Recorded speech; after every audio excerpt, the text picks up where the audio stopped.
you look at that? We have a running Miata. That's crazy. As far as what went wrong, I had to spend... How's it going, everyone? Welcome back to the channel. If you guys are new here, do me a huge favor, go down and subscribe. Today, we're going to be picking up my Miata, and it's going to be running for the first time in 3 months. So let's go pick it up. I'm very excited. The car we're going to use today, already getting warmed up, is the Mustang. Let's take the car, let's go get the Miata, go pay for it, and potentially talk about what happened. I don't know what's all going to be in this video.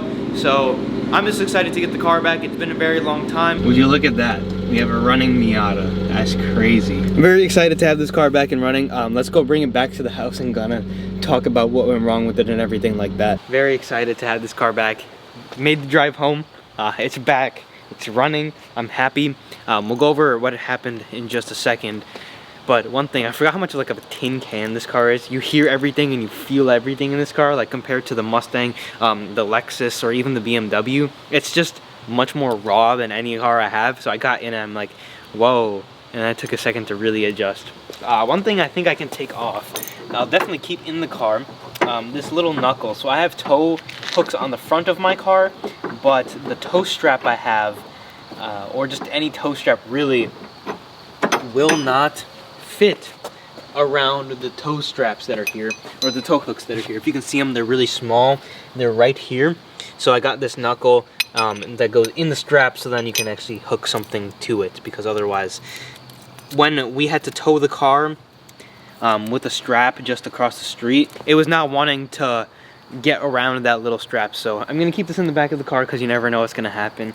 As far as modifications go, we'll talk about a lot of stuff in the future videos. As of right now, I just kind of want to drive the car because the season's coming to an end here very quickly, and honestly, there's not going to be a lot that's going to be done to the car because I want to enjoy it for a little bit. There are mods coming, so don't worry about that, just in due time. As far as what went wrong, there's a couple of things that I replaced. The car starter wasn't working, the fuel's pump starter stopped working, the relay clicked.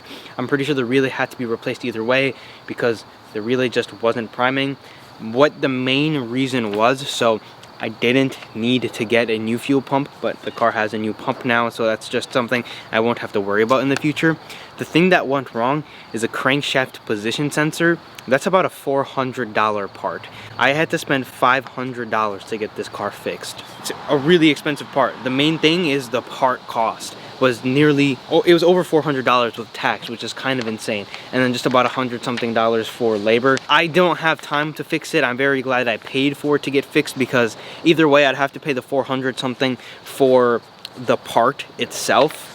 So I'm not too upset that I had to pay, you know, a decent amount for labor. It's the same person I take my BMW to, so I appreciate him for looking the car over one time and making sure the things are fixed. And the belt squeak. If you guys didn't know, my belt used to squeak like crazy. The belt squeak is gonna come back because the alternator has this bolt thing that goes on it, and apparently the bolt is snapped. There's 2 bolts, one of them is snapped, and one of them he tightened up, so it's not going to squeak for a little bit now, but eventually it'll start to sag with the tension, and the belt will start to squeak again. That's something we're going to address when the car gets parked up for the winter. But yeah, just a little over $500 to get this car fixed. I had hoped it'd be under $600. It's under $600, so I'm not mad. If it was over $600, I'd say I hope it's under $1,000, but I'm happy it's under $600. I was hoping around $400, but not too bad, because the sensor just goes bad with age. Some stupid things are gonna happen here and there, so I'm glad that the car's back on the road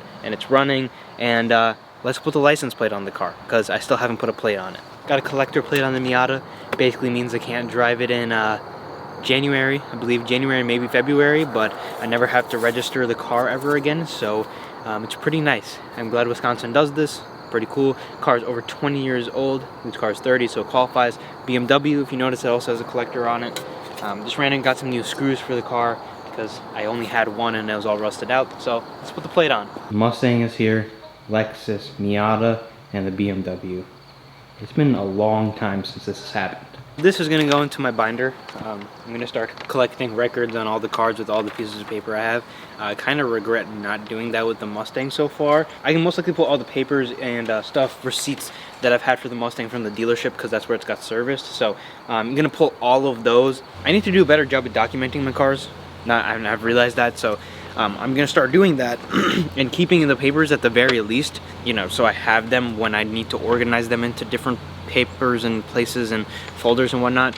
I've kind of just been throwing them in the garage and most likely they get thrown away, so I need to keep these. With the BMW, I think I still have all of them, fingers crossed. Anyone is watching this and you have an older car, even if you're doing the work yourself, keep all the receipts for everything, because if you ever go down to sell it, or just in general, just having it, knowing what you've done to the car, it's always going to be helpful. Anyways, license plate is on the car. The only thing this car needs to be road illegal now is an emission test, which, fingers crossed, it passes.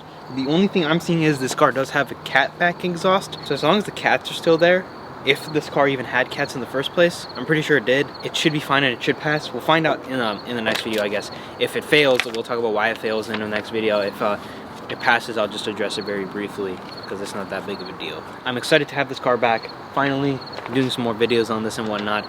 So subscribe to stay tuned for more Miata stuff, more Mustang stuff, more Lexus stuff, and even more BMW stuff in the future. Everything is starting to come together. The Bronco's coming, the Miata's back. Things are finally happening, so you don't want to miss it. Hit that subscribe button. Other than that, I'll see you guys in the next video.